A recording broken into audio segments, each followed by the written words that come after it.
This is the reason that Adam Silver needs to get the NBA away from ESPN as quickly as possible. Over the last few years, how many times have I told you guys that ESPN's coverage of the NBA is trash? I mean, it absolutely sucks. Their pre- and post-game shows, garbage. Their in-game broadcasters, garbage. And I am not including JJ Redick in this. JJ Redick is one of the lone bright spots in ESPN's coverage of the NBA. He's one of few people at the network who actually know the game of basketball. Unlike pretend NFL analyst Mina Kimes, JJ Redick, he is a real analyst. ESPN didn't hire him because he filled some diversity quota. JJ Redick was hired because he knows what the hell he's talking about. Tim Legler's another good one. ESPN, they got a couple of them that are good, but for the most part, ESPN's coverage of the NBA is abysmal. When you think of the face of NBA coverage at ESPN, what's the first name that comes to your mind? Well, KC, it's Jalen Rose. Jalen Rose is the first name that comes to mind when I think of the lead pastor at Woke United Methodist, but he doesn't even have that prestigious title anymore because ESPN fired him last summer. Well, what about Shannon Sharpe? Hey, it's me, Shay Shay! You know, the grown man who calls himself Shay Shay for reasons unknown. I have been covering Shannon Sharpe for years here on the channel.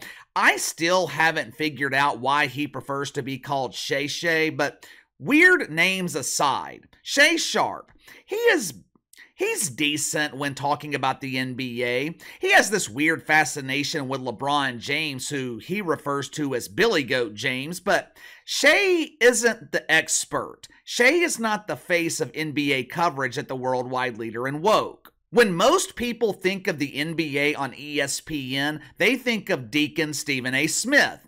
Deacon Stephen, he has been covering the NBA for 3 decades. He often brags about the contacts that he has throughout the league, but having contacts doesn't mean you have current knowledge of the product. Having contacts doesn't make you an expert. According to Stephen A. Smith, he is also a diehard fan of the New York Knicks. Throughout his autobiography, which, by the way, if you still haven't read the autobiography of Stephen A. Smith, I highly recommend it. I highly encourage you to do so. I know Jason Whitlock claims that this book is actually a biography instead of an autobiography. Jason Whitlock claims that Stephen A. didn't write the book or wasn't capable of writing the book. Either way, I don't care who wrote it. It's a damn good book. But throughout his autobiography, Stephen A. talks about his love for the New York Knicks. If I remember correctly, I believe it was one of very few things that could unite him and his own father. Now, I don't watch First Take every day, but I do watch clips here on YouTube a couple of times a week.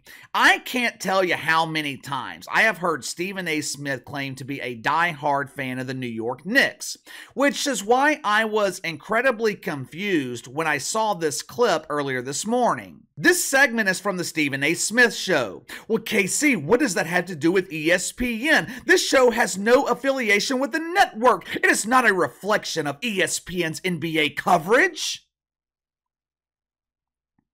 The show might not be directly affiliated with ESPN, but the host is the face of the network. Anything Stephen A. says on the Stephen A. Smith Show, that is directly tied to ESPN. He's not just the face of ESPN when he's on the clock. If Stephen A. appears on Fox News, he is representing ESPN. If he appears on CNN, he's representing the worldwide leader in woke.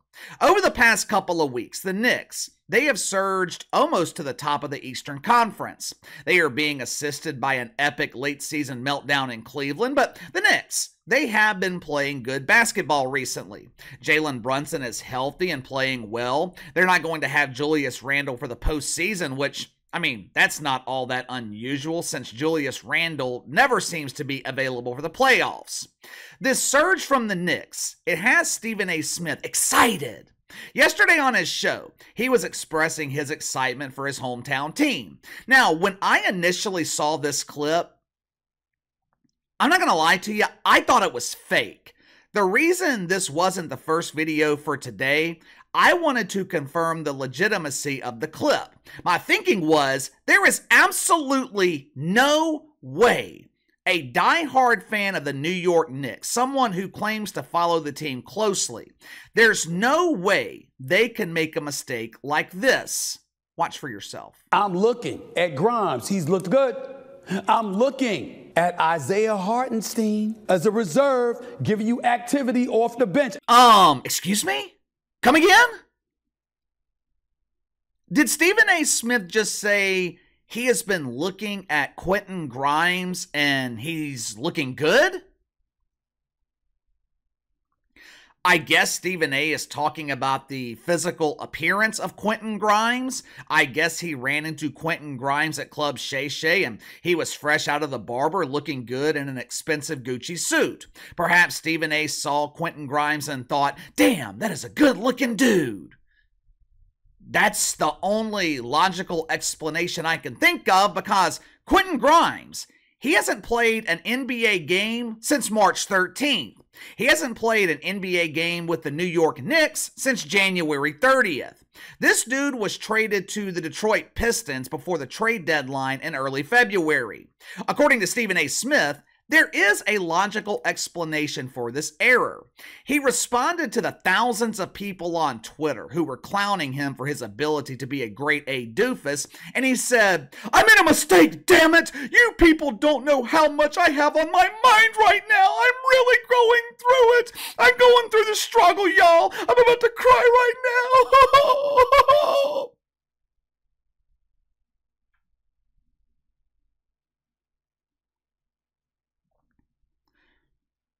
Look, we all make mistakes. In the damn near 3 years that I have been full-time here on YouTube, I have made my fair share of mistakes. I have gotten things wrong. You know what I do when I make a mistake? I own it. Just last week, I confused the WNBA draft with the NBA draft. I claimed that Caitlin Clark wouldn't be available to play in the WNBA until the 2025 season. Had a brain fart and was thinking the WNBA draft was in July. I had it confused with the NBA draft.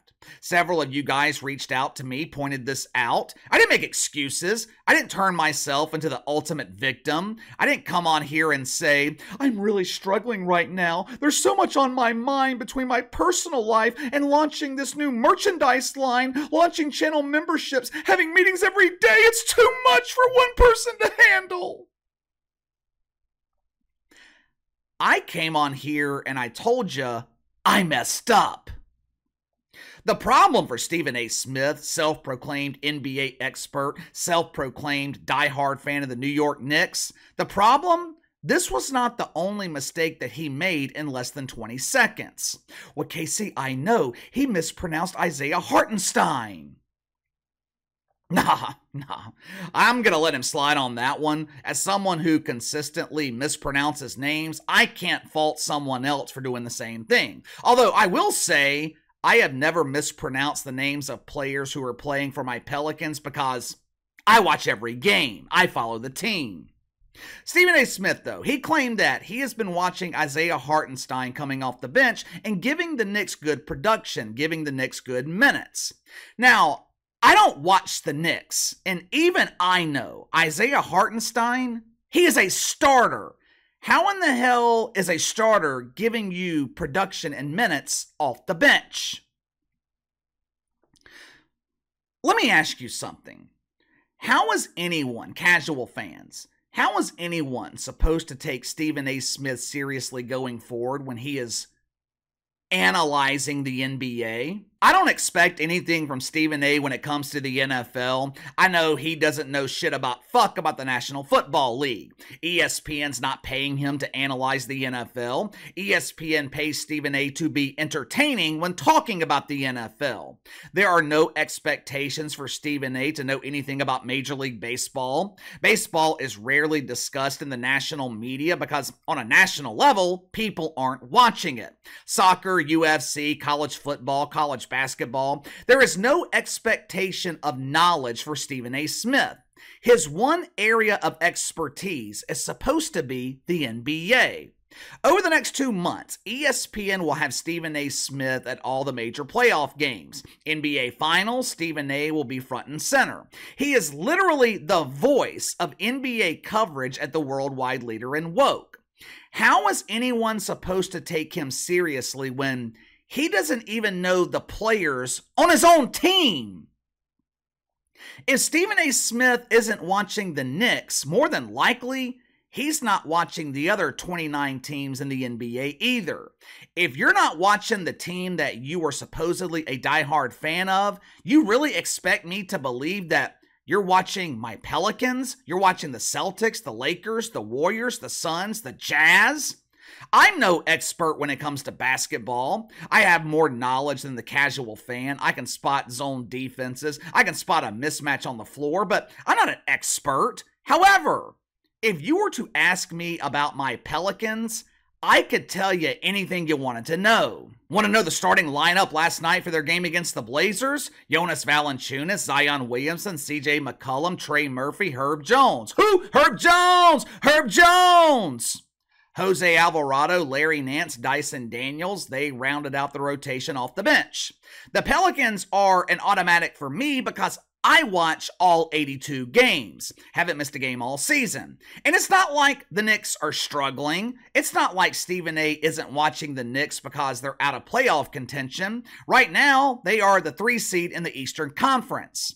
This is pure speculation on my part. I have been telling you guys for years now that I think Stephen A. Smith is leaving ESPN. What happened on his show yesterday further proves my point. I think Stephen A. Smith has lost his passion for sports. And look, there's nothing wrong with that. He has been honest about wanting to pursue interest outside of sports for a while now. For the last 2 years, it feels like Stephen A. has been laying the foundation for his departure from the worldwide leader in woke. Problem, though, for ESPN, the departure of Stephen A. Smith, it doesn't magically improve their coverage of the NBA. Remember last year when Kendrick Perkins led the charge against Nikola Jokic winning another MVP? What was his reasoning? We can't give the MVP award to the white man. ESPN still has Mark Jones calling NBA games. Mark Jones, the worst play-by-play announcer in the history of broadcasting. In the name of equity, ESPN has women calling NBA games too, which is fine, but the problem with women not named Doris Burke, their knowledge is minimal when it comes to the NBA. Watching NBA games on ESPN, it is absolutely painful. It's brutal. And it's not like there is a shortage of competent broadcasters. Joel Myers, Antonio Daniels, the duo calling games in New Orleans, they are the best in the business. But ESPN, they're not worried about offering the best. ESPN's worried about offering NBA coverage that's diverse, equitable, and inclusive. But give me your thoughts on this. Stephen A. Smith proves to the world that he doesn't watch the NBA. This was recorded too, it wasn't live, so this also means his entire staff at the Stephen A. Smith Show, they don't watch the NBA either. What do you think of ESPN's coverage of the NBA? Outside of JJ Redick, Tim Legler, their lineup is pretty much garbage. Am I the only one who thinks watching the NBA on ESPN is painful? You let me know. Sound off in the comments below. Like, subscribe, share the video. I appreciate your support. Best way to contact me is by email at btlkc84@gmail.com, KC_BTL84 on Twitter. I'll see you guys tomorrow.